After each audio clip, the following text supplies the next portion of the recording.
Selamat datang di Jalan-Jalan Malam. Perjalanan saya malam ini dimulai dari sebuah jalan tanah yang membelah hutan kahayang. Hutan ini menurut warga setempat sering dijuluki gerbang kerajaan kabut, karena siapapun yang masuk terlalu dalam seringkali tidak kembali sebagai manusia yang sama. Di ujung pepohonan yang tinggi, bulan-bulat menggantung begitu rendah, seakan menjadi mata raksasa yang sedang memperhatikan setiap langkah saya. Daun-daun basah menyentuh kaki, udara dingin seperti menempel di tulang. Namun ada satu hal yang tidak bisa saya abaikan, suara gemerisik yang tidak mengikuti ritme angin.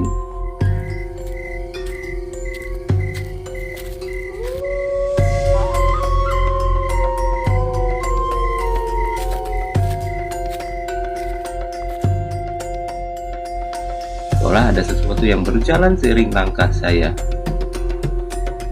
Tapi saya terus berjalan karena malam itu saya datang untuk satu tujuan, mencari kebenaran tentang Nyi Rambut Kasih.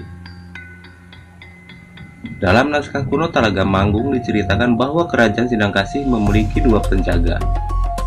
Satu adalah sang putri sendiri, yaitu seorang mahkota Nyi Rambut Kasih, sosok yang cantiknya tidak pernah termakan waktu. Dan yang kedua, sebuah bayangan raksasa bertanduk yang dikenal sebagai Badega Wengi, atau dengan bahasa Indonesianya yaitu penjaga malam abadi.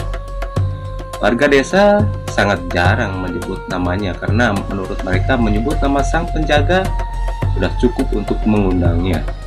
Dan entah kenapa malam itu saya merasa seperti sedang diawasi. Langkah kaki pun berhenti.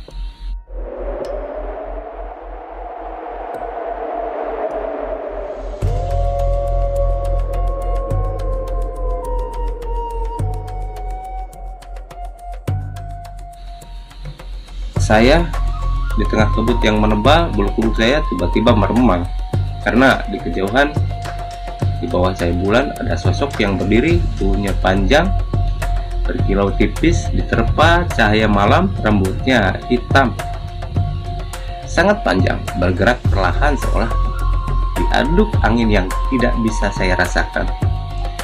Dia tidak bergerak, tidak berjalan, tidak mendekat, hanya menatap. Saya tahu siapa dia, putri kerajaan Sindangkasih, yaitu Nyi Rambut Kasih. Cantik, namun kehadirannya terasa dingin seperti batu nisan. Tapi di belakangnya saya melihat sesuatu yang membuat jantung saya terpukul.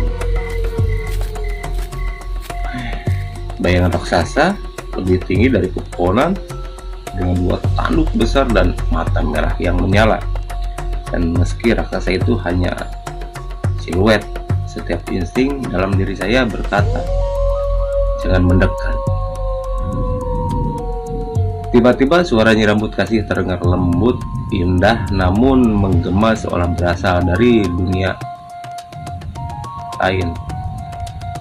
Hai pejalan malam, mengapa kau datang ke wilayahku? Saya tidak menjawab karena lidah saya kaku. Tubuh saya terasa ditarik oleh udara dingin di sekitar.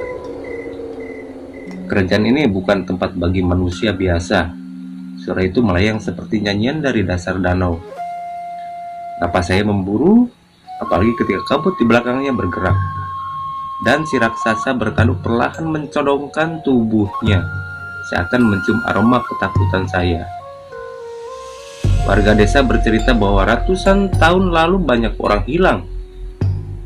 Bukan diculik, bukan dimangsa, mereka dipilih untuk menjadi bagian dari kerajaan kabut, yaitu kerajaan Sindangkasih. Dan malam itu saya merasakan sesuatu merayap di telapak kaki, bukan binatang, bukan air, tapi seperti tangan halus yang mencoba menarik saya ke dalam tanah. Saya tak bisa bergerak, napas saya membeku. Nyi Rambut Kasih mendekat perlahan. Meski langkahnya tak pernah terdengar, banyak yang datang untuk mencari kebenaranku, katanya. Tapi hanya sedikit yang bisa kembali bercerita.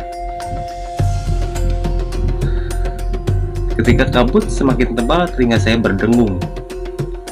Lalu suara itu muncul, bukan suara manusia, bukan suara binatang, suara rendah dan berat seperti batu besar digeser. Raksasa bertanduk itu bergerak, bayangannya menutupi cahaya bulan. Tenang, bergetar, halus. Kabut berputar seperti diputar oleh tangan tak terlihat.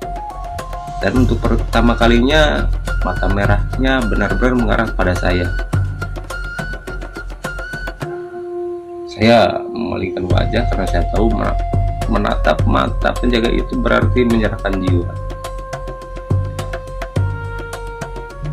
Malam itu saya tidak tahu bagaimana saya berhasil keluar dari hutan kahiyang. Saya hanya ingat satu hal.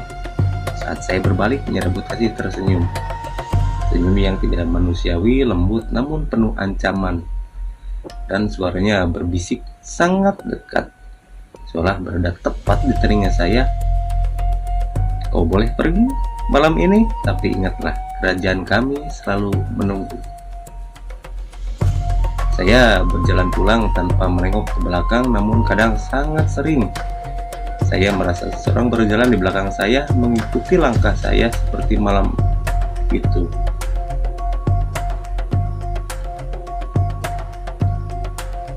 Sampai jumpa di malam berikutnya. Tetaplah waspada karena tidak semua yang mengikuti kita adalah manusia. Tetaplah bersama saya karena cerita Nyi Rambut Kasih akan terus berlanjut. Ingat,